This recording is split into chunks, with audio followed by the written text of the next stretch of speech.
అంటే ఒక ఒక 10% అయితే మనకైతే మిగులుతుంది. అది కూడా మనకి ప్రాఫిట్ అనే అనిపిస్తుంది కదా. అదే బయట కొంటే దాని మీద మనకి 200 ఉంటే 200కే వస్తుంది. అదే 200 ఇక్కడ పెట్టి ఒక 192కో 190కో అలా వచ్చేస్తుంది అనమాట. అది మిగిలినా కూడా మనకి హ్యాపీనే అనిపిస్తుంది కదా.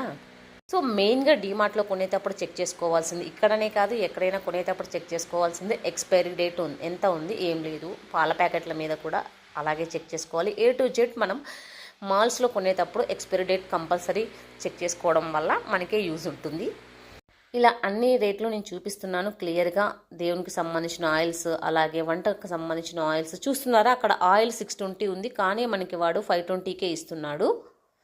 527 రూపీస్కే. సో 30 రూపీస్ మనకి లాభమే అని నేను అనుకుంటున్నాను. నాకైతే లాభం, మరి మీకు ఉందో లేదో నాకైతే తెలియదండి. నేనైతే 20 రూపీస్ 10 రూపీస్ లాభం వచ్చినా హ్యాపీగానే ఫీల్ అవుతాను. మనం బయట కొనేదానికన్నా డీమార్ట్లో కొండము, డీమార్ట్ కాకపోయినా ఇంకొకటి ఏదైనా